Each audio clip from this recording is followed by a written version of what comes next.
بسم اللہ الرحمن الرحیم وبہ نستعین اما بعد۔ ایک مسئلہ یہ ہے، نمازوں میں آخری قاعدے میں اتحیات اور درود شریف کے بعد دعائے معصورہ پڑھی جاتی ہے۔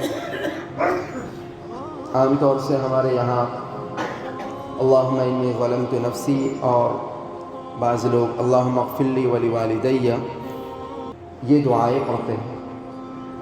سوال یہ ہے کہ آخری قاعدے میں دعائے معصورہ کے طور پر ان دعاؤں کا پڑھنا ہی ضروری ہے یا اس کے علاوہ اور دعائیں بھی پڑھ سکتے ہیں؟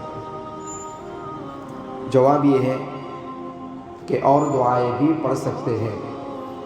حدیث شریف میں بلکہ آخری قاعدے میں اتحیات اور درود شریف کے بعد دعائے معصورہ پڑھنے کا حکم ہے۔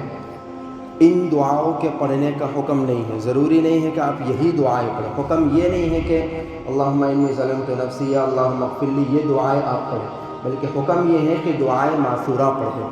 دعائے معصورہ کا مطلب یہ ہے وہ دعائیں جو قرآن اور حدیث سے ثابت ہیں، لیکن چونکہ حدیث مبارکہ میں بطور خاص اللہم انی ظلمت نفسی والی دعا کا ذکر اس موقع کے تعلق سے ملتا ہے، اس لیے ہمارے یہاں معمول یہ ہے کہ یہ دعا پڑھی جاتی ہے، ورنہ اصل حکم یہ ہے کہ دعائیں معصورہ پڑھی جائے۔ وہ دعائیں جو قرآن پاک اور حدیث مبارکہ سے ثابت ہے ان دعاؤں کا پڑھنے کا حکم ہے۔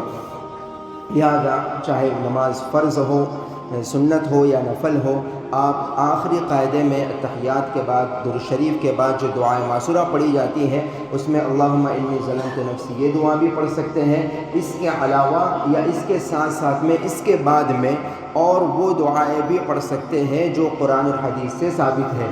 بلکہ اگر آپ امام صاحب کے ساتھ نماز پڑھ رہے ہیں، آپ کی دعائیں معصورہ مکمل ہو گئی، اللہم انی ظلمت نفسی والی آپ نے پڑھ لی اور ابھی امام صاحب نے سلام نہیں پھیرا تو آپ خاموش بیٹھے رہے، اس سے زیادہ بہتر یہ ہے کہ یا تو آپ اسی کو دوبارہ پڑھنا شروع کر دیں یا اس کے علاوہ اور دعائیں پڑھنا شروع کر دیں۔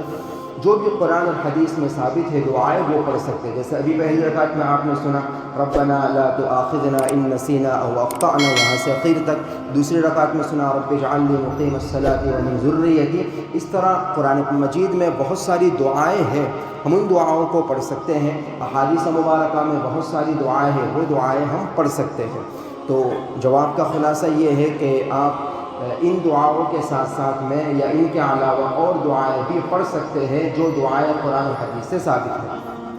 اس وقت یہ مسئلہ حضرات کی خدمت میں عرض کرنے کا اصل منشا یہ ہے کہ ان دنوں میں جو حالات چل رہے ہیں تو اس کے پیش نظر یہ بات مناسب معلوم ہوتی ہے کہ خود رسول اللہ صلی اللہ علیہ وسلم نے بیماریوں سے بچنے کے لیے جو دعائیں ہمیں سکھائی ہے، ہم ان دعائیں معصورہ میں ان دعاؤں کے پڑھنے کا بھی اہتمام کریں۔ خاص طور سے سنتوں اور نفل نمازوں میں اللہم انی ظلمت نفسی پڑھے یا اس کے علاوہ یا اس کے بعد میں جو دعائیں خاص طور سے بیماریوں سے حفاظت کے لیے ہمارے آقا صلی اللہ علیہ وسلم نے ہمیں سکھائی ہے وہ دعائیں آپ خود نمازوں میں بھی پڑھیں۔ جیسے دو دعائیں تو آپ نے جمعہ میں بھی سنی، ہمارے یہاں بورڈ پہ بھی لکھی ہوئی ہے اللہم انی اعوذ بک من البرص والجنون والجذام ومن سیء الاسقام۔